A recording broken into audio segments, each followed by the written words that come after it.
حاضرین محترم، میرے عزت مآب قابل صد احترام دوستو، بزرگوں، عزیزوں،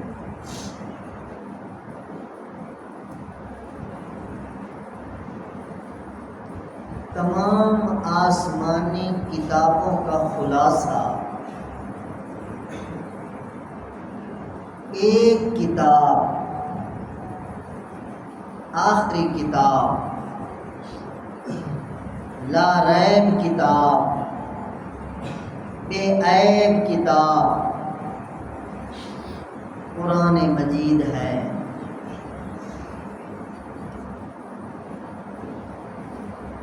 اور قرآن حکیم کا خلاصہ ایک نکتہ ہے، ایک مسئلہ ہے، ایک پوائنٹ ہے، ایک عقیدہ ہے، ایک نظریہ ہے، ایک سوچ ہے، ایک فکر ہے، ایک خیال ہے، ایک احساس ہے، ایک ضمیر کی آواز ہے، ایک خمیر کی صدا ہے، ایک رگ رگ کی پکار ہے، اور وہ ہے مسئلہ توحید۔ قرآن کا خلاصہ مسئلہ توحید ہے، قرآن کا مغز اور لب لباب عقیدہ توحید ہے، نظریہ توحید ہے۔ اگر توحید نہیں ہے، باقی سب کچھ ہے، تو اللہ ذوالجلال کی قسم، اللہ کے دربار میں توحید نہیں، باقی سب کچھ ہے، تو اللہ کے دربار میں کچھ بھی نہیں۔ توحید کے ساتھ آپ کے اعمال قبول، آپ کی نمازیں قبول، آپ کے روزے قبول، آپ کا صدقہ خیرات قبول، آپ کے اخلاق قبول، آپ کی تسبیحات قبول۔ اگر توحید کی بنیاد سے آپ ادھر ادھر ہو گئے تو پھر میرے محترم دوستو کچھ بھی قبول نہیں ہے۔ توحید خالص، نکھری نکھری، نتری نتری، شفاف، صاف، اس میں کوئی منطق نہیں چاہیے، کوئی فلسفہ نہیں چاہیے، کوئی تعویلات نہیں چاہیے، کوئی ادھر ادھر کی بات نہیں چاہیے۔ توحید کا واضح دو ٹوک پتھر پہ لکیر یہ عقیدہ بیان کیا جائے کہ وہ خدا ذات میں بھی یکتا، صفات میں بھی یکتا، اور ہر لحاظ سے وہ یکتا ہے، تنہا ہے، وہ کسی کا مثیل نہیں، کوئی اس کا مثیل نہیں، وہ کسی کا شریک نہیں، کوئی اس کا شریک نہیں، وہ وحدہ لا شریک ہے۔ اس بات کو دل کی گہرائیوں سے تسلیم کرنا، اسے توحید کہتے ہیں۔ یا علی مدد، مسلمان کہتا ہے اپنے آپ کو مسلمان۔ یا رسول مدد، اپنے آپ کو مسلمان کہتا ہے۔ یا غوث اعظم مدد، مسلمان کہہ رہا ہے، جو کلمہ بھی پڑھتا ہے، نماز بھی پڑھتا ہے، روزے بھی رکھتا ہے، اور قربانی بھی دیتا ہے، حج عمرے بھی۔ اور یہ زبان پہ کیا آ رہا ہے یار؟ دو نمبری شرک کے جملے بول کر توحید کے دعوے دار ہو۔ اللہ کو دو نمبر توحید نہیں چاہیے۔ جی اس کی یہ تعویل ہے، یہ وسیلہ ہے، یہ ہیلا ہے، یہ اللہ تک پہنچے ہوئے لوگ ہیں، تو ان کو پکار کر ہم اللہ تک پہنچتے، غلط، بالکل غلط۔ اسے توحید خالص نہیں کہتے، یہ گدلی توحید ہے، یہ آمیزش والی توحید ہے، یہ ملاوٹی توحید ہے، یہ دو نمبر توحید ہے۔ اللہ کو ایک نمبر چاہیے، نتھر کر، کھول کر، پوری کائنات سے مخالفت کر کے جو ٹکراتا ہے ٹکرا جائے، وہ وحدہ لا شریک ہے، وہ ذات میں بھی اکیلا اور صفات میں بھی اکیلا، اس کا کوئی شریک نہ تھا، نہ ہے، نہ ہی کبھی ہو سکتا ہے۔ یہ عقیدہ میرے محترم دوست،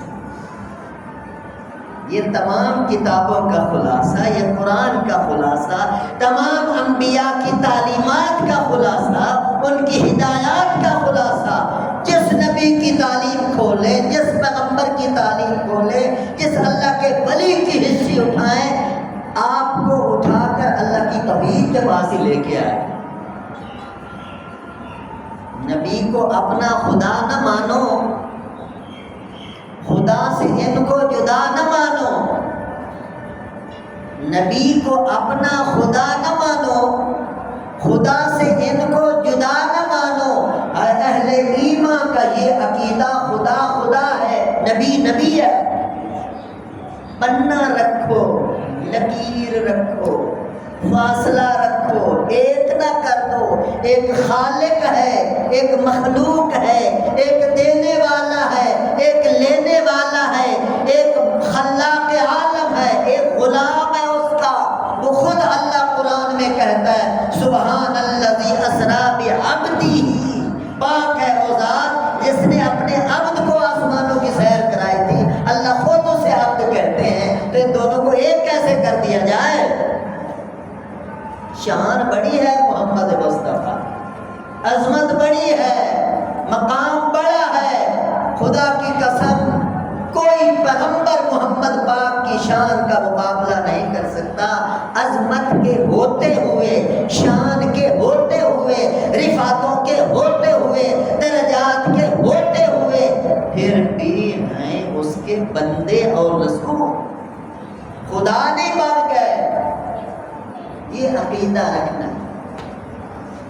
اور قرآن پاک آپ ماشاءاللہ پڑھتے رہتے ہیں، آپ نے کئی بار اللہ کے نبیوں کی دعائیں قرآن میں پڑھی ہوں۔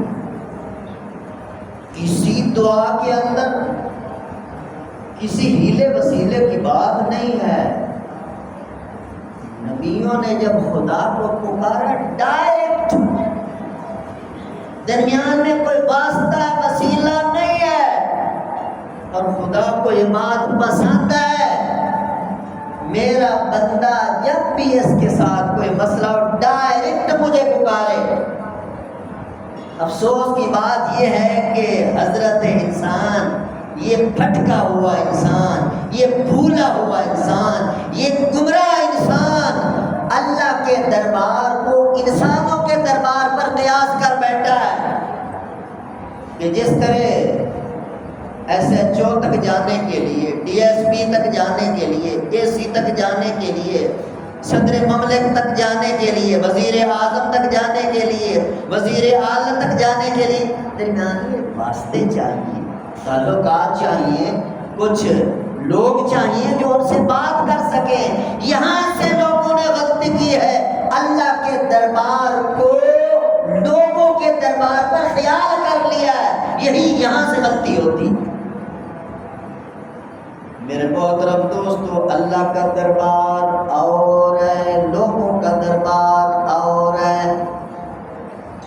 بلکہ اللہ تعالیٰ تو خود فرماتے ہیں میرے بندے جتنے گناہ گار ہو، جتنے خطا کار ہو، جتنے خاکسار ہو، جتنے بڑے مجرم ہو، کسی دربار پر، کسی مزار پر کسی کے پاس جانے کی ضرورت نہیں، کسی بزرگ کے پاس بھی جانے کی ضرورت نہیں، ڈائریکٹ میرے ساتھ نمبر ملاؤ، میں نے اپنا نمبر تمہیں دیا ہوا ہے، ڈائریکٹ میرے ساتھ بات کرو۔ یا اللہ جرم ہو گیا، گناہ ہو گئے، خطائیں ہو گئیں، معاف فرما دے، دل کی گہرائیوں سے کہہ دو۔ اللہ فرماتے ہیں 70 سال کا مجرم بھی ہوگا تو میں اسے معاف کر دوں۔ دربار ہے، بہت بڑی ذات کا دربار۔ پہلے انسان بابا آدم، ہم سب کے بابا جی، ان سے پہلی لفظش ہو گئی، غلطی ہو گئی، خطا ہو گئی، بھول گئے، تو کون سے ہیلے وسیلے انہوں نے کیے تھے؟ سیدھی بات، ربنا ظلمنا انفسنا وَإِن لَّمْ تَغْفِرْ لَنَا وَتَرْحَمْنَا لَنَكُونَنَّ مِنَ الْخَاسِرِينَ۔ سیدھی بات کی ہے میرے رب، ظلم ہو گیا، قصور ہو گیا، گناہ ہو گیا، نافرمانی ہو گئی، معافی دے دے، اگر تو نے معاف نہ کیا تو میں خسارہ پانے والوں میں شامل ہو جاؤں گا۔ حضرت ابراہیم علیہ السلام پوری دنیا میں ان کا نام گونجتا ہے، دیوبندی، بریلوی، اہل حدیث، شیعہ، ہر مسلک کے لوگ انہیں مانتے ہیں۔ ان کی دعائیں کیا ہیں، ان کی التجائیں کیا ہیں، قرآن ان کو بیان کرتا ہے۔ انہوں نے تو کبھی ہیلے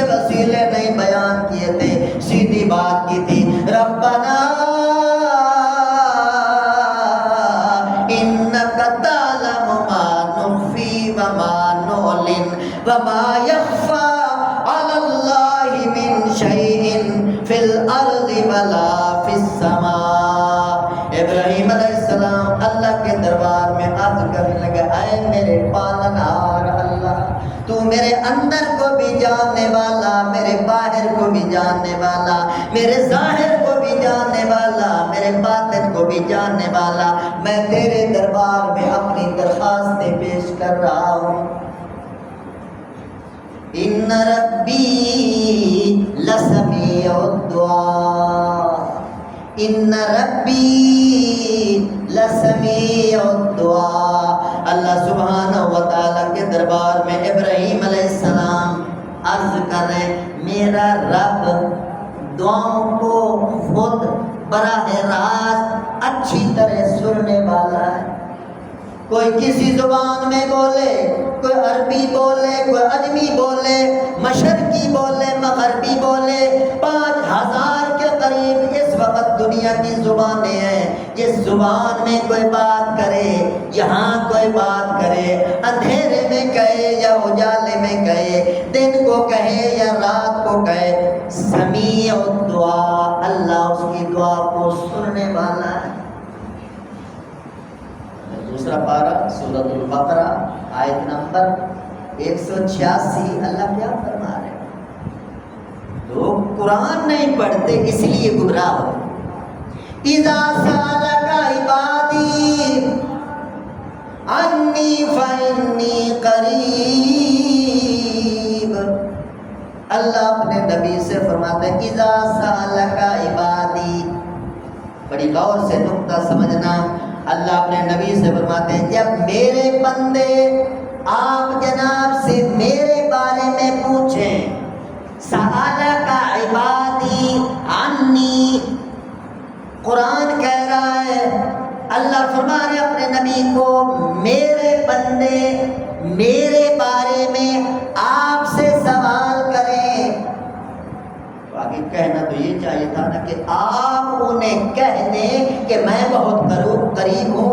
یہ آپ انہیں کہہ دیں والا جملہ اللہ نے حذف فرما دیا. یعنی اللہ نے یہ بھی نہیں گوارا کیا کہ یہاں تھوڑی سی تاخیر کی جائے، جب وہ پوچھے میرے بارے میں تو پھر آپ ان سے خطاب کریں، آپ انہیں کہیں، بلکہ سیدھا اللہ نے فرمایا اذا سالک عبادی عنی، جب میرے بندے پوچھے تو میں قریب ہوں، میں قریب ہوں، میں قریب ہوں. اتنی بڑی بات ہے. روزانہ آپ ماشاءاللہ نمازی حضرات بیٹھے ہو، خوش نصیب بیٹھے ہو، جمعہ پڑھنے کے لیے آئے ہو، فرضوں کے اندر، وتروں کے اندر، نفلوں کے اندر ہم سورۃ الفاتحہ پڑھتے ہیں، بار بار کہتے ہیں، دن میں کتنی بار کہتے ہیں ایاک نعبد و ایاک نستعین، یا اللہ تیری ہی بندگی کرتے ہیں اور تو جو ہی سے مدد مانگتے ہیں. بات ہی ختم ہو گئی. بندہ نماز میں اقرار کر چکا ہے صرف تیری بندگی، صرف تجھی سے مدد مانگتے ہیں. تو پھر یا علی مدد کدھر سے آ گیا، پھر یا رسول مدد کدھر سے آ گیا، پھر یا غوث اعظم مدد سے کدھر سے آ گیا. یہ میرے دوستوں بھٹک گئے لوگ، گمراہ ہو گئے، صراط مستقیم سے پھسل گئے یہ لوگ، اللہ کی توحید کو چھوڑنے والے لوگ. اور پھر انسان جب پانچوں نمازیں ادا کر کے آخر میں بندہ وتر پڑھتا ہے، عشاء کی نماز آپ نے باجماعت ادا کی، سنتیں ادا کر لی، آخر میں بندہ وتر پڑھتا ہے. اور وتروں میں جو دعا پڑھتا ہے اس میں بندہ غور نہیں کرتا میں کیا کہہ رہا، اور اتنی بڑی توحید ہے، غور نہیں کرتا انسان. آج مسلمان کا المیہ یہ ہے، یہ لکیر کا فقیر ہے، یہ چند رسومات کو کر لینے کو اسلام سمجھتا ہے، روح اسلام سے بے خبر ہے. روح اسلام میرے دوستوں اس کو سمجھنا ہے. تو وتروں کے اندر دعا تنور، اللہم انا نستعینک، سبحان اے میرے اللہ میں تجھ ہی سے مدد مانگتا ہوں، اے ہمارے رب، اے ہمارے اللہ، نستعینک کا آپ ہی سے۔ یہ نماز میں مسلمان کہہ رہا ہے، یا علی مدد کے نعرے لگانے والا نماز میں کیا کہہ رہا ہے؟ یہ تضاد کیا ہوا زندگی میں؟ اللہم انا نستعینک ونستغفرک ونؤمن بک ونتوکل علیک ونثنی علیک الخیر ونشکرک ولا نکفرک ونخلع ونترک من یفجرک اللہم ایاک نعبد، توحید، اللہم ایاک نعبد ولک نصلی ونسجد والیک نسعی ونحفظ۔ میرے محترم دوستو، پوری دعا قنوت کا ترجمہ بھی اگر غور سے پڑھ لیا جائے تو بندہ کبھی بھی مشرک نہیں ہو سکتا۔ اتنا بڑا درس توحید ہے۔ اور میرے محترم دوستو، حضور صلی اللہ علیہ وسلم کی فیوریٹ دعا، پسندیدہ دعا، اور جتنے حضرات حج کرنے یا عمرہ کرنے کے لیے جاتے ہیں ان کو حضور علیہ السلام حکم دے کے گئے ہیں کہ رکن یمانی اور حجر اسود کے درمیان وہ آپ نے پڑھنی ہے، وہ خدا کو پسند ہے، وہی مصطفیٰ کی پسند ہے۔ وہ کون سی دعا ہے؟ اس دعا میں غور فرمائیں، کون سے ہیلے وسیلے چھپے ہوئے ہیں؟ ربنا آتنا فی الدنیا حسنۃ وفی الآخرۃ حسنۃ وقنا عذاب النار۔ کتنی صاف سی بات ہے میرے محترم۔ ربنا، جب انسان ربنا کہتا ہے اللہ بڑے خوش ہو کے اس بندے کو دیکھے۔ اے بولا انسان، آج جن کو تو ہیلا وسیلہ کر کے پکار رہا ہے، ذرا انہی کی زندگی پر نظر ڈال لے، یہ اپنی زندگی کیسے گزار کے گئے ہیں؟ وہ ساری زندگی ربنا ربنا کہتے رہے، اللہم ایاک نعبد و ایاک نستعین کہتے رہے، اللہ کی توحید کا اقرار اور اظہار کرتے رہے، اور تو ان کا نام لے کر تو شرک کی دلدل میں ڈوبنے لگا۔ حضرت گنج بخش رحمت اللہ علیہ کی تعلیمات پڑھو، وہ توحید سے بھرا ہوا لٹریچر ہے، توحید سے بھرے ہوئے ملفوظات ہیں، توحید سے لبریز ہدایات ہیں۔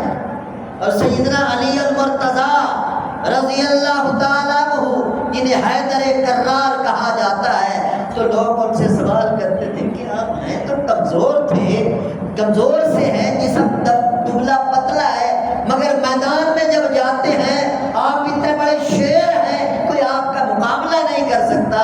تو فرمانے لگے کہ وہاں پہ ایمان کی طاقت ہوتی ہے، پیچھے رحمان کی طاقت، اس کے بھروسے پر، اس کی طاقت پر۔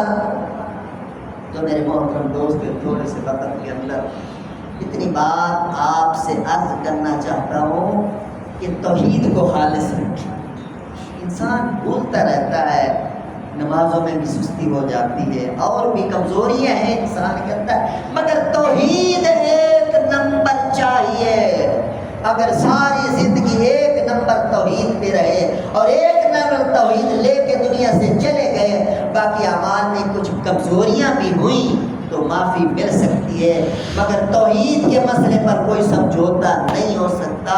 وہ خالص توحید جو لے کے آئے گا اس کو بخشش کا پروانہ ملے گا، اور جس کی توحید 2 نمبر ہوئی، امیزش والی، ملاوٹ والی 2 نمبری توحید، میرے محترم دوستو، اس کو منہ پہ مار دیا جائے گا۔ اللہ کو 1 نمبر توحید چاہیے۔